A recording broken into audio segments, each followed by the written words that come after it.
Halo, salam jumpa, salam sehat, dan salam bahagia. Bagaimana keadaan kalian? Semoga kalian luar biasa sehat dan bahagia.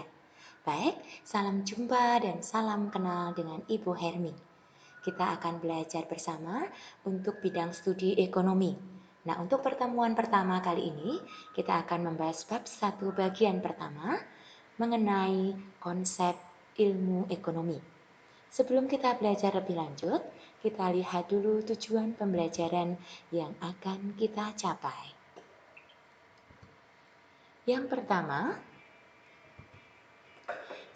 kalian diharapkan mampu menjelaskan pengertian dan sejarah lahirnya ilmu ekonomi. Kemudian yang kedua, kalian diharapkan mampu membedakan ilmu ekonomi teori, ilmu ekonomi deskriptif, dan ilmu ekonomi terapan. Kemudian yang ketiga, kalian diharapkan mampu membedakan ilmu ekonomi mikro dan ilmu ekonomi makro. Baik, silakan kalian perhatikan ada 3 gambar.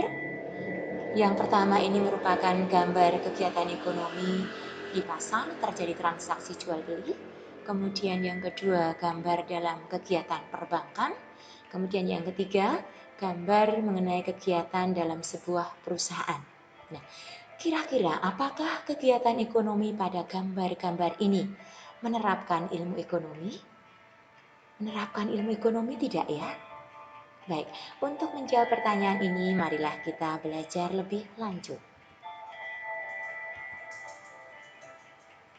Mengapa ada ilmu ekonomi? Ilmu ekonomi ada karena ada masalah ekonomi. Nah, masalahnya apa sih?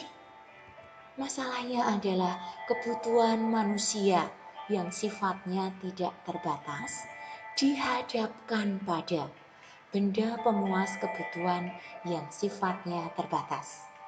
Jelas di sini ada masalah karena kebutuhan manusia itu sifatnya tidak terbatas, setiap kali bertambah, sedangkan benda pemuas kebutuhan sifatnya terbatas. Nah, peta konsep untuk materi ini kita lihat bahwa ekonomi itu dibedakan atau digolongkan ke dalam 3, ilmu deskriptif, ilmu teori, dan ilmu ekonomi terapan. Sedangkan ilmu ekonomi teori dibagi menjadi teori mikro dan teori makro.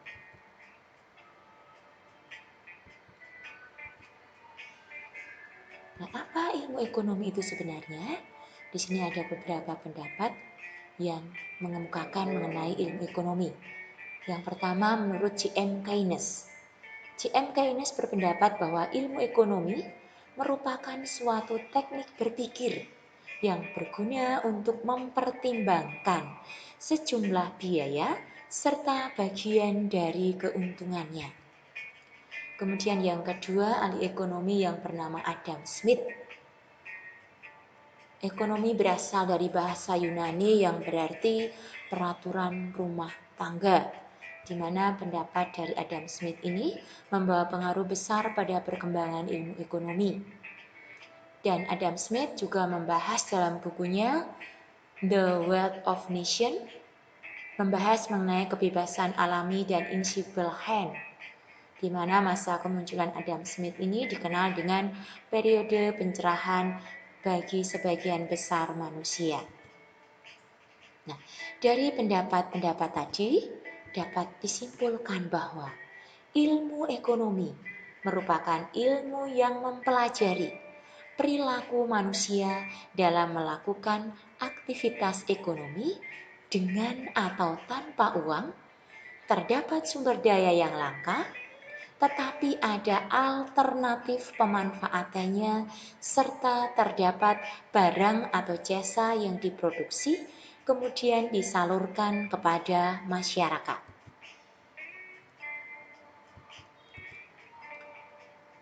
Ilmu ekonomi dapat digolongkan menjadi 3. 1. Ilmu ekonomi deskriptif. 2. Ilmu ekonomi teori, di mana ilmu ekonomi teori dibedakan menjadi ilmu ekonomi mikro dan ilmu ekonomi makro. Dan yang ketiga, ilmu ekonomi terapan. Kita bahas satu persatu.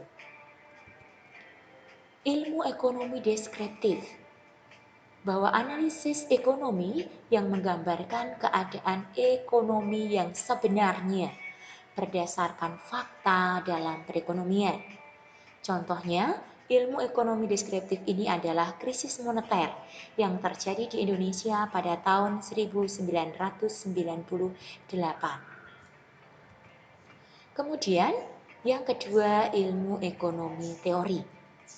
Ilmu yang menjelaskan dan merumuskan pengertian, menjelaskan hubungan sebab akibat, dan menjelaskan cara kerja sistem perekonomian dalam kehidupan masyarakat.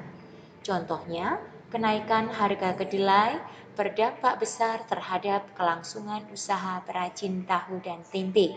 Yang kita tahu bahwa kedelai merupakan bahan pokok pembuatan tahu dan tempe. Dalam ilmu ekonomi teori, ini menjelaskan dan merumuskan pengertian, menjelaskan hubungan sebab akibat, dan menjelaskan cara kerja sistem perekonomian dalam kehidupan masyarakat. Sehingga cakupan ilmu teori meliputi ekonomi mikro, di mana ekonomi mikro mengkaji pilihan dan interaksi individu yang memproduksi dan mengkonsumsi suatu produk dalam suatu perusahaan atau industri. Jadi ekonomi mikro mengkaji bagian kecil dari kegiatan perekonomian. Kemudian ekonomi makro, kegiatan perekonomian yang mempelajari mekanisme kerja perekonomian secara keseluruhan. Yang ketiga, ilmu ekonomi terapan, di mana merupakan penerapan ilmu ekonomi yang menjelaskan cara kerja sistem perekonomian untuk mengatasi masalah ekonomi dalam masyarakat. Contoh masyarakat yang menerapkan ilmu ekonomi dalam kehidupan, masyarakat dalam memenuhi kebutuhan hidup sudah membuat skala prioritas kebutuhan. Nah, dari apa yang Ibu sampaikan tadi, dapat disimpulkan bahwa ilmu ekonomi merupakan ilmu yang mempelajari perilaku manusia dalam melakukan aktivitas ekonomi dengan atau tanpa uang. Terdapat sumber daya yang langka, tetapi ada alternatif pemanfaatannya, serta terdapat barang atau jasa yang diproduksi, kemudian disalurkan kepada masyarakat.